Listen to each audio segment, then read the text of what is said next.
ಅಜ್ಜಿನ್ ನೋಡ್ದ್ಯಾ ಜೈ, ಎಷ್ಟು ಹ್ಯಾಪಿ ಆಗಿದಾರೋ.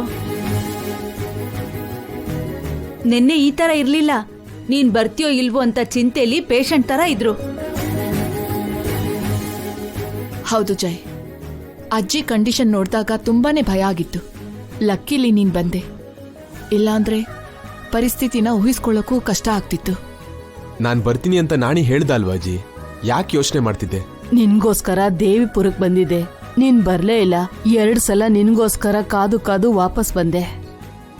ಸಾರಿ ಅಜ್ಜಿ, ಇನ್ಯಾವತ್ತೂ ಹೀಗಾಗಲ್ಲ. ಇನ್ಮೇಲೆ ನಾನು ಯಾವತ್ತೂ ಬೇಜಾರ್ ಮಾಡ್ಕೊಳ್ಳಲ್ಲ ಜೈ.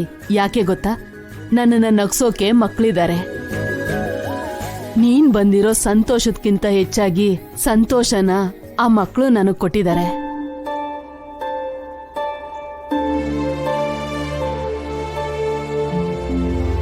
ದಿವ್ಯಾ ಮಾತಾಡೋ ರೀತಿ, ಮುಖ್ಯವಾಗಿ ನೀನು ಅಭಿ ಒಂದಾಗಿದ್ದು ನನ್ಗೆಷ್ಟು ಸಂತೋಷ ಆಗ್ತಿದೆ ಅಂದ್ರೆ ಹಬ್ಬದ ತರ ಕಾಣಿಸ್ತಿದೆ. ಅದೇನ್ ನೋಡ್ತೀರ ಬಿಡಿ ಅಜ್ಜಿ, ಆಗ್ಲೇ ನೀವು ನೋಡ್ಬೇಕಿತ್ತು.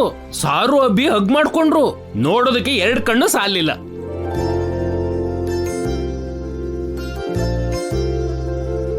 ಹೌದಾ ಕಂದ, ಅಭಿ ನಿನ್ಗೆ ಅಷ್ಟು ಹತ್ರ ಆಗಿದಾನಾ? ಏನೋ ಗೊತ್ತಿಲ್ಲ ಚಿಕ್ಕಮ್ಮ, ದಿವ್ಯನ್ ನೋಡಿದ್ರೆ ಗಂಗನ್ ಹಾಗೆ ಅನಿಸ್ತಿದ್ಲು. ಇವತ್ತು ಅಭಿನ್ ಹಗ್ ಮಾಡ್ಕೊಂಡಾಗ ಏನೋ ಗೊತ್ತಿಲ್ದೇನೆ ಇರೋ ಭಾವ. ತುಂಬಾ ಹೊತ್ತು ಹಾಗೇ ಇದ್ಬಿಟ್ಟೆ.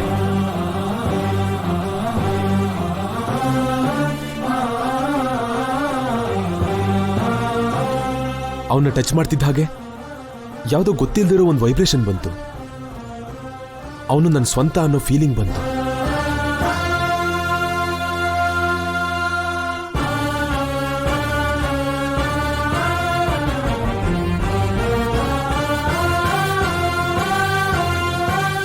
ಅಭಿ ದಿವ್ಯಾನ ನೋಡ್ತಾ ಇದ್ರೆ ನನ್ಗೂ ಹಾಗೆ ಅನ್ಸುತ್ತೆ ಜೈ. ಯಾಕೋ ಗೊತ್ತಿಲ್ಲ, ಅವರು ಗಂಗಾ ಮಕ್ಳೇನೋ ಅನಿಸ್ತಿದೆ. ಅವ್ರು ನಿಜವಾಗ್ಲೂ ನಿನ್ ಮಕ್ಳೇ ಆಗಿದ್ರೆ ಎಷ್ಟು ಒಳ್ಳೇದಲ್ವಾ.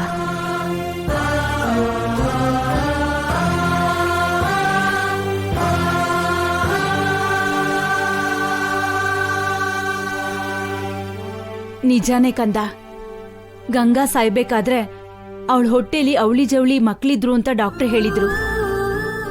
ಆ ಮಕ್ಳೇ ಈ ಮಕ್ಳೇನೋ ಅಂತ ಅನ್ನಿಸ್ತಿದೆ ಕಣೋ.